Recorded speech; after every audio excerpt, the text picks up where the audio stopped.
রাধে কৃষ্ণ বন্ধুরা বন্ধুরা আগামীকাল এই শ্রাবণ মাসের কৃষ্ণপক্ষের কামিকা একাদশী মানা হয়। যেই চতুর্মাস চলাকালীন ভগবান বিষ্ণু এই 4 মাস যোগ নিদ্রায় থাকেন। ফলে এই কামিকা একাদশীর দিন ভগবান বিষ্ণুর পুজো অর্চনা করলে তাদের অর্থ কষ্ট দুঃখ দারিদ্রতার নাশ হয়ে যায়। শাস্ত্র বলছে যে এই দিনে ভক্তি ভরে ভগবান রাধা কৃষ্ণের পুজো অর্চনা করলে বা কিছু নিয়ম পালন করলে বা তার নামই নিলে তাদের সকল পাপের নাশ হয়ে যায় এবং তারা মোক্ষ লাভ করে। তাই বন্ধুরা এই দিনে যদি আপনারা কিছু নিয়ম পালন করতে পারেন তো বন্ধুরা আপনাদের জীবনে এসে পড়বে ভগবান বিষ্ণুর বিশেষ কৃপা। তাই যদি আপনি একাদশী পালন করেন বা নাই করেন এই নিয়মগুলো বন্ধুরা কিন্তু আপনারা কালকের দিনে অবশ্যই মেনে চলুন। কারণ বন্ধুরা বর্তমানে কলিযুগে অর্থ ছাড়া কেউ কারোর হয় না। বর্তমানে সমস্ত সম্পর্ক শুধু স্বার্থের ভিত্তিতেই চলছে। যার টাকা আছে তাকে সবাই সম্মান করে, আর যার টাকা নেই তাকে লোকে মানুষও ভাবে না। তাই বন্ধুরা জীবনে বাধা বিঘ্ন তো আসবেই, কিন্তু সেই থেকে কিভাবে আমাদের বেরোতে হবে তা আমাদের নিজেদেরই খুঁজতে হবে। তাই বন্ধুরা আমাদের বিভিন্ন রকম টোটকা এবং নিয়ম পালন করতে হবে। যেই দিন ভগবান আমাদের মনের কথা শুনবেন সেই দিন অবশ্যই বন্ধুরা আমাদের ইচ্ছাও পূর্ণ হবে। সেই দিন তিনি আমাদের সকল মনোবাসনা পূর্ণ করবেন। তাই বন্ধুরা আপনারা যে কোনো বৃহস্পতিবার দিন সাথে রাখুন এই সামান্য জিনিসটি। তারপর আপনারা নিজেরাই দেখুন যে কি চমৎকারটাই হচ্ছে। কারণ বন্ধুরা এই প্রক্রিয়াটি করতে বড় বড় বাস্তুবিদেরা বলেছেন। তাই অবশ্যই বন্ধুরা আপনারা কিন্তু ভিডিওটি পুরো দেখতে ভুলবেন না। তো নমস্কার বন্ধুরা, আমি রাজু আর আমাদের চ্যানেলে আপনাদের স্বাগত। তার আগে বন্ধুরা ভিডিওটি একটি লাইক করে কমেন্টে হর হর মহাদেব ও জয় শ্রীকৃষ্ণ অবশ্যই লিখুন এবং সাথে আপনারা একবার বলুন জয় মা লক্ষ্মীর জয়। বন্ধুরা শাস্ত্র অনুসার যেখানে আমরা টাকা পয়সা রাখি মানে মানি ব্যাগ বা সিন্ধুকের মধ্যে আপনারা যদি সামান্য জিনিসটি রাখতে পারেন তো বন্ধুরা সেই বাড়িতে মা লক্ষ্মী নিজে আসেন, তাদের সকল মনোবাসনা মাথা পূর্ণ করে দেন। ফলে টাকা পয়সা জনিত বন্ধুরা কোনো রকম সমস্যা সেই বাড়িতে আর থাকে না।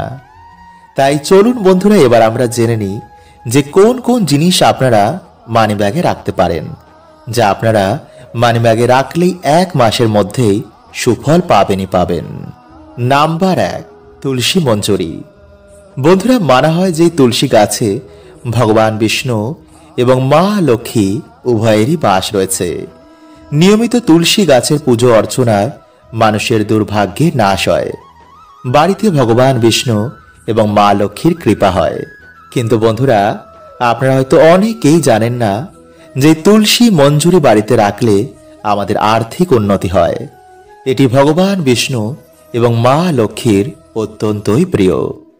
মানা হয় ভগবান বিষ্ণুর চরণে এই তুলসী মঞ্জুরি অর্পণ করলে মানুষের জন্ম জন্মের দুর্ভাগ্য এবং পাপের নাশ হয়। তাই বন্ধুরা আপনারা যে কোনো বৃহস্পতিবার দিন ভগবান লক্ষ্মী নারায়ণের চরণে বা রাধা কৃষ্ণের চরণে এটি অর্পণ করে নিজের মনোবাসনা বললে তা পূর্ণ হয়ে যায়। তাই বন্ধুরা আপনারা তারপর সেই তুলসী মঞ্জুরি নিয়ে একটি লাল কাপড়ের মধ্যে বেঁধে আপনাদের মানি ব্যাগ বা যেখানে আপনার টাকা পয়সা গয়না রাখেন সেখানে রেখে দিন। রাখার সময় বন্ধুরা আপনারা ওম ভগবতে বাসুদেবায় নমঃ এই মন্ত্রটি পাঠ করে বাড়িতে মা লক্ষ্মীকে স্মরণ করে বাড়িতে মাকে আমন্ত্রণ করে যা মাকে বলতে চান তা মাকে বলবেন। নাম্বার 2, বন্ধুরা আপনারা তুলসী মঞ্জুরির জায়গায় তুলসী গাছের শিকড়ও কিন্তু ব্যবহার করতে পারেন, বাকি সব একই প্রক্রিয়া। নাম্বার 3, বন্ধুরা যদি আপনাদেরকে হিজড়া নিজের ইচ্ছায় কোনো টাকা দেয় তো বন্ধুরা সেই টাকাটিকে আপনারা একটি সবুজ কাপড়ের মধ্যে বেঁধে এই মন্ত্রটি বলে আপনারা মানি ব্যাগ বা আলমারির মধ্যে রেখে দিন। তো বন্ধুরা অবশ্যই কিন্তু আপনাদের আর্থিক কষ্ট কাটবেই। কারণ বন্ধুরা হিজড়া হচ্ছে ভগবান শিব ও আদি শক্তির মিলিত রূপ। তাদের আশীর্বাদে যে কোনো বড় বড় বাধা, বড় বড় দোষ কেটে যায়। তাই বন্ধুরা, আপনারা এই প্রক্রিয়াটি সোমবার দিন করবেন। আর এই মন্ত্রটি হচ্ছে ওম সোমেশ্বরায় নমঃ। নাম্বার 4, 11টি পদ্ম গাছের বীজ।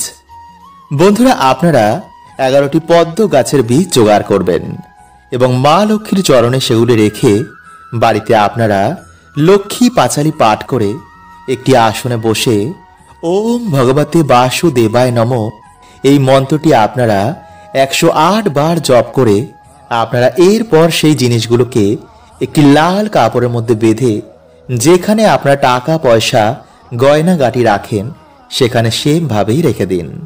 এতে বন্ধুরা সর্বদাই আপনাদের বাড়িতে মা লক্ষ্মীর কৃপা থাকবে। এই দিনেই বন্ধুরা সামান্য কিছু কাজ মানুষের দুঃখ দরিদ্রতার নাশ করে দেয়। আবার বন্ধুরা, এই দিনে কিছু ভুল আমাদের জীবনে ডেকে আনে চরম দুর্গতি, আমাদের সৌভাগ্যের নাশ হয়, পরিবার লক্ষ্মী স্ত্রী হয়ে যায়, ফলে পরিবারে নেমে আসে বন্ধুরা ঘোর অন্ধকার। তাই বন্ধুরা, কালকে সকালে ঘুম থেকে উঠে আপনারা সবার প্রথমে ভগবান বিষ্ণুকে স্মরণ করবেন। মাটিতে পা দেওয়ার আগেই আপনারা ভগবান বিষ্ণুর এই মন্ত্রটি জপ করবেন। আর সেই মন্ত্রটি হল ওম নমো ব্রহ্মণ্য দেবায় গো ব্রাহ্মণ হিতায় চ জগদ্ধিতায় শ্রীকৃষ্ণায় গোবিন্দায় নমো নমঃ। বন্ধুরা, যদি আপনারা কালকের দিনে সকালে মন্ত্রটি জপ করতে না পারেন তো বন্ধুরা স্নান করে এসে আপনারা অবশ্যই এই মন্ত্রটি জপ করুন। এবং সকালে ঘুম থেকে উঠে আপনারা কোন জিনিসগুলো কালকে দেখবেন না চলুন আমরা জেনে নিই। বন্ধুরা, সকালে ঘুম থেকে উঠেই আপনারা কোনো কিছু দর্শনের আগে ভগবানের দর্শন করুন। ঘুম থেকে উঠেই আপনারা ফাঁকা কলসি দেখবেন না, ঝগড়া ঝামেলা বা অশ্লীল কিছু দেখবেন না। এই দিন আপনারা যতটা পারবেন এই সব থেকে দূরে থাকুন। সকালে রান্নাঘরে প্রবেশ করার আগে হাড়ি বা ফাঁকা পাত্র দেখার আগে ভগবানকে স্মরণ করে তারপর দর্শন করুন। ঘুম থেকে উঠেই বন্ধুরা কারোর ছায়া বা আয়না দেখবেন না। বন্ধুরা, একাদশীতে আপনারা শরীরে বা মাথায় তেল, শ্যাম্পু, সাবান এগুলো দেবেন না। চুল, দাড়ি, নখ এগুলো কাটবেন না। এই দিনে আপনারা যারা মেনে চলতে পারবেন তারা পঞ্চশস্য এই দিন খাবেন না, যেমন ধান জাতীয় খাদ্য, গম জাতীয় খাদ্য, জব জাতীয় খাদ্য, ডাল জাতীয় খাদ্য এবং সর্ষের তেল। কিন্তু যদি বন্ধুরা আপনারা এগুলো মানতে না পারেন তো আপনারা পেঁয়াজ, রসুন এবং আমিষ এবং মদ্যপান এগুলো করবেন না। বন্ধুরা, আজকের দিনে তুলসী মঞ্চে প্রদীপ দেখানো, তুলসী মঞ্চে জল অর্পণ করা, ভগবান বিষ্ণুর মন্ত্র জপ করায় সেই ব্যক্তির বাড়ি থেকে সকল দুর্ভাগ্যের নাশ হয়ে যায়। কারণ বন্ধুরা, এই কার্যে আজকের দিনে মা লক্ষ্মী ও ভগবান বিষ্ণু অত্যন্তই প্রসন্ন হন এবং সেই বাড়িতে তিনি বিশেষ কৃপা করেন।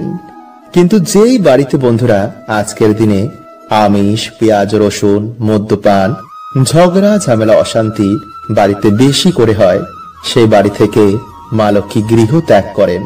তাই আজকের দিনে বন্ধুরা আপনারা কিন্তু এই ভুলগুলোকে একদম করবেন না। এবং কালকে দ্বাদশীর দিনে বন্ধুরা আপনারা তুলসী পত্র কিন্তু ভুলেও চয়ন করবেন না। আজকের দিনে তোলা তুলসী পত্রই আপনারা কালকে ভগবানকে ভোগে নিবেদন করবেন। নাম্বার 2, তাই বন্ধুরা আপনারা আজকের দিনে সন্ধ্যেবেলায় ভালো করে হাত পা ধুয়ে পারলে একটি সাদা বা হলুদ বস্ত্র পরে আপনারা প্রত্যেক দিন বাড়িতে যেমন সন্ধ্যা আরতি করেন, তুলসী মঞ্চে যেমন ভাবে প্রদীপ দেখান, তেমনি বাড়িতে আপনারা একটি প্রদীপ ধরিয়ে ওম ভগবতে বাসুদেবায় নমঃ এই মন্ত্রটি বলে তুলসী মঞ্চে গিয়ে সেই প্রদীপ দেখিয়ে আপনারা মা তুলসীকে প্রণাম করে মায়ের আশীর্বাদ নেবেন। এরপর আপনারা ঠাকুর ঘরে এসে একটি ঘিয়ের প্রদীপ বা তেলের প্রদীপ জ্বালিয়ে আপনারা মা লক্ষ্মী ও ভগবান বিষ্ণুর উদ্দেশ্যে একটি 1 টাকার কয়েন, যে কোনো সাদা ফুল বা হলুদ ফুল এবং মা লক্ষ্মীর উদ্দেশ্যে লাল ফুল এবং বাতাসা, এই 3টি জিনিস আপনারা মাকে অর্পণ করে একাদশীর ব্রত, মাহাত্ম্য কথা, গীতা পাঠ, লক্ষ্মী পাঁচালী বা ভগবান বিষ্ণুর যে কোনো মন্ত্র আপনারা 21 বার, 51 বার বা 108 বার আপনারা জপ করবেন। যেমন ওম নমো ভগবতে বাসুদেবায় নমো, ওম লক্ষ্মী নারায়ণ নমো নমঃ বা হরে কৃষ্ণ মহামন্ত্র আপনারা আজকের দিনে জপ করতে ভুলবেন না। এছাড়া বন্ধুরা, আপনারা আজকের দিনে ভগবানকে মাখন, নারকেল বা শুধু বাতাসায় ভক্তি ভরে ভগবানকে অর্পণ করে সেই প্রসাদ আপনারা বাড়িতে সকলে মিলে তারপর গ্রহণ করুন। এতে বন্ধুরা মা লক্ষ্মী ও ভগবান বিষ্ণু অত্যন্তই প্রসন্ন হন এবং ভক্তের জীবন থেকে সকল দুর্ভাগ্য তিনি নাশ করে দেন। এবং বন্ধুরা, তারপর সেই 1 টাকাটিকে আপনারা পুজোর পর আপনাদের বালিশের মধ্যে রেখে রাতের বেলায় ঘুমিয়ে পড়বেন এবং পরের দিন আপনারা স্নান করে ভগবানের পুজো অর্চনা করার পর সেই 1 টাকাটিকে আপনারা আপনাদের মানি ব্যাগ বা সিন্ধুক বা লক্ষ্মী নারায়ণের চরণে সে 1 টাকাটিকে আপনারা রেখে দেবেন। এতে বন্ধুরা মায়ের কৃপায় আপনাদের জীবন থেকে সকল দুর্ভাগ্যের নাশ হয়ে যাবে এবং আপনাদের পরিবারে আবার ফিরে আসবে অপরন্ত সুখ ও শান্তি। বন্ধুরা, এই মাস চলাকালীন 108টি তুলসী পাতা আপনারা জোগাড় করে একটি মালা গেঁথে ভগবান শ্রীকৃষ্ণকে নিজের মনোবাসনা বলে অবশ্যই পরিয়ে দিন। পারলে একটু চোখের জল বার করে সন্তান যেমন পিতার কাছে আবদার করে, বায়না করে, তেমন ভাবেই আপনারা আপনাদের মনোবাসনা বলবেন। দেখবেন বন্ধুরা যে অবশ্যই আপনাদের মনোবাসনা ভগবান পূর্ণ করে দিয়েছেন। বন্ধুরা, এই মাসে আপনারা গরুকে রুটির সাথে গুড় মিশিয়ে যদি খাওয়াতে পারেন তো অবশ্যই খাওয়ান, বা বাড়িতে কোনো পশু পাখি এলে তাদের খাওয়ালে স্বয়ং নারায়ণের কৃপা প্রাপ্ত হয়। এছাড়া এই মাসে বন্ধুরা গঙ্গা স্নান কোনো কন্যা সন্তানকে বা কোনো ব্রাহ্মণ বা কোনো অসহায় ব্যক্তিকে ভগবানের স্বরূপ রূপে কোনো অন্ন বা বস্ত্র দান করলে মহাপুণ্যই বন্ধুরা তাদের সকল দুর্ভাগ্য নাশ হয়ে যায়। ভগবানের কৃপায় সেই ব্যক্তির জীবনে এসে পড়ে পরম সৌভাগ্য। এছাড়া এই মাসে বন্ধুরা কাউকে হলুদ কিছু দান করা, হলুদ বস্ত্র পরিধান করে বাড়িতে মায়ের পুজো আরাধনা করা। এছাড়া এই মাসে বন্ধুরা লক্ষ্মী করি, শঙ্খ, গুড়ের পায়েস, মিছরি, মাখনা বা যে কোনো ধরনের লাল ফুল, পদ্ম ফুল, নারকেল, আমলকি এই ফুল এবং ফল দিয়ে, এই খাবার দিয়ে বা এই জিনিসগুলো দিয়ে বাড়িতে মায়ের পুজো আরাধনা করলে, ভগবান বিষ্ণু বা মা লক্ষ্মীকে অর্পণ করলে, এছাড়া বাড়িতে তুলসী পাতা এবং তুলসী মঞ্জরি এনে ভগবানকে নিবেদন করলে সেই ব্যক্তির মনোবাসনা কখনোই অপূর্ণ থাকে।